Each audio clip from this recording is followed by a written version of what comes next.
Magandang hapon po, Mr. Speaker.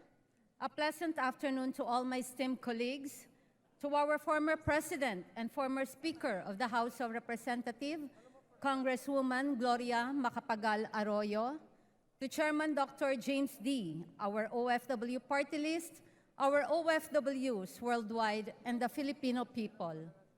Nais ko rin pong batiin ang ating mga kapatid na Muslim at mga kababayang nasa Middle East na nanonood po ngayon sa ating live stream. Assalamu alaikum warahmatullahi wabarakatuh. Ang pagpapala po at biyaya ng mahal na Allah ay sumaating lahat. Ako po ay kaisa ninyo, lalo't ako po ay nagawaran bilang Princess Marissa ng Sultanato ng Katagalugan, Sultanate of Maharlika, Darussalam. Mr. Speaker and my dear colleagues, I enjoin you to watch me a poignant scene in our everyday drama series. Do you see mothers and fathers with their baggage in tow, inching their way to the airport gates while trying to be oblivious to the faint cries of their spouses and young children begging not to be left behind? Their faces barely able to hide the sadness building up in their already heavy hearts. They give each other long embraces and long goodbyes with tears in their eyes, knowing that the next hugs will only be upon their return, which will be few and far behind. Finally, before turning their back, the passionate reminder to love and take care of each other, and the image slowly fades. Mr. Speaker, it may be dismissed as a sappy scene by some, but this is a classic illustration of what happens when one or both parents or loved ones are employed overseas. It is the sad reality of some, if not most of the families of our overseas Filipino workers. In a country where unemployment is chronic, like our overseas employment is popularly viewed as a way out of lingering poverty, and for good reasons. It is a channel to achieve the economic goals of feeding, sheltering, clothing, and educating the entire families through the money remittances of loved ones toiling abroad. To many of our countrymen, it offers them the best opportunity to afford life basic needs and at times some comforts and luxuries. As indicated in the results of the 2020 survey on overseas Filipinos conducted by the Philippine Statistics Authority, there is an estimated 1.77 million OFWs working in every nook and corner of the world in the period of April to September of 2020. Of that figure, 96.4%, or 1.71 million, are with existing work contracts, and the balance of 3.6% are without working visa or with permits such as tourists, visitors, students, and medical, but were presently employed.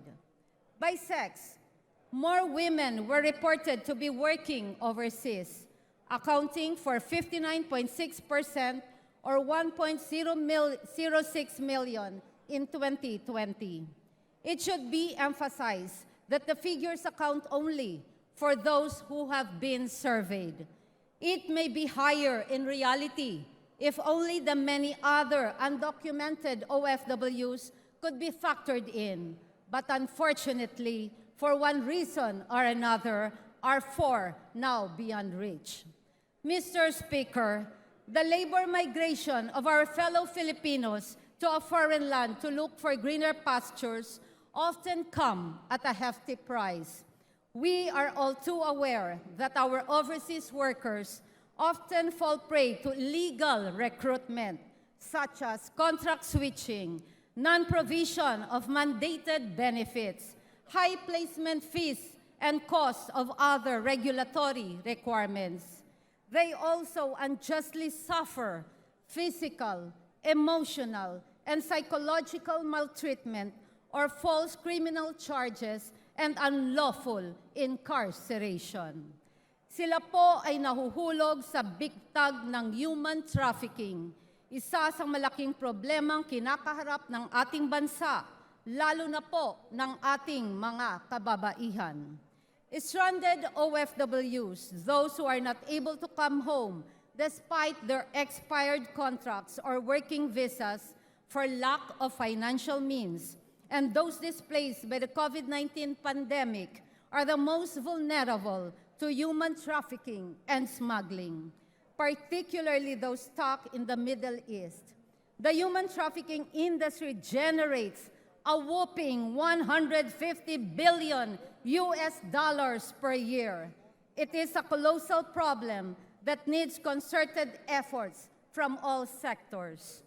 At times, our OFW's plight is exacerbated by the slow response, if not neglect, by concerned government agencies and Philippine consular or embassy officials in the countries they work. But those are just one side of the coin. We tend to forget the other end of the bargain. The families left behind, while arguably have their lives materially improved, have to deal with the hardships and challenges brought about by the physical separation for long periods of time at that. Socio-emotional and other behavioral problems may occur in some family members, particularly the children, that affect family cohesion and result in irreparable harm to the rest of the family. While it is imperative to provide their families their basic material necessities, it is equally important to provide them a sense of belonging and intimacy, a quality time for bonding, needs that are sacrificed and deprived of them as a consequence of their separation. Overseas employment bears upon marital relationships, and it cuts both ways. Fidelity is put to test, especially for young couples separated just shortly after getting wed. With their loneliness teased by their youth and virility, they become vulnerable to temptation and their faithfulness compromised. Unwittingly, families are not physically separated, but irreparably broken. But more disturbing is the fact that children are also at the receiving end of the social cost, and often are worst. The United Nations Convention on the Rights of the Child, to which the Philippines is a state party, states that children have the right to a family environment of happiness, love, and understanding, a prerequisite for the full development of their personality.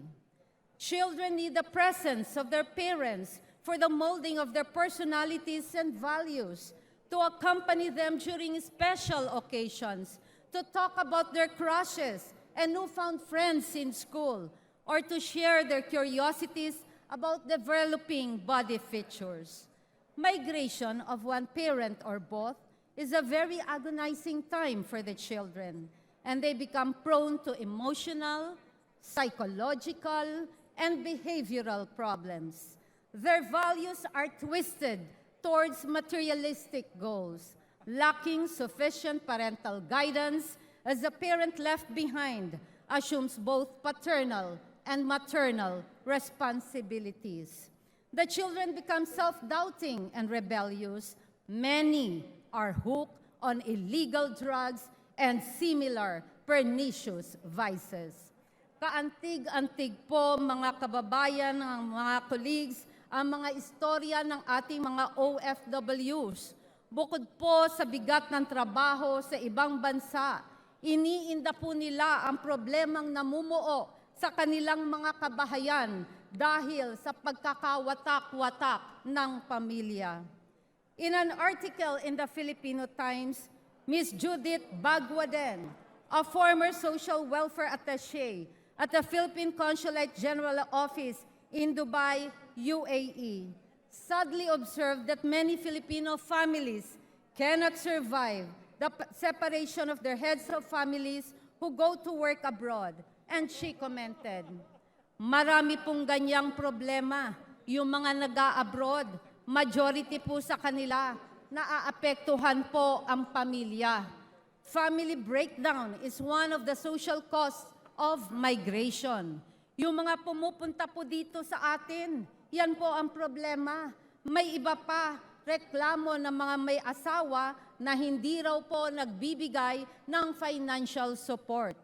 Mr. Speaker, these are the social costs of labor migration. It may be a grim picture, but certainly never exaggerated. Ito po ang malungkot na realidad na nangyayari sa ating mga pamilya, sa ating mga OFW. Sa ating pakikipag-usap sa iba't ibang OFWs, sa buong mundong ating napuntahan, ang saya sa malaking kita ay kaakibat na malungkot na kwento tungkol sa mga problema sa pamilyang naiwan. And it is not difficult to imagine a grimmer picture when our overseas workers are victimized by illegal recruiters who are undocumented and are deported back home, penniless, with the weight of debts to pay. With the little they had sold or pawned, all down the drain, they find themselves and their families deeper in the pit of poverty. Mr. Speaker, undeniably, our overseas Filipino workers contribute to the national growth and economic development mainly through the remittances and for the skills acquired during their migration period. The Bangko Sentral ng Pilipinas reportedly a record-breaking 34.888 billion US dollars OFW remittances in 2021, accounting for our 8.9% of the country's gross domestic product for that year.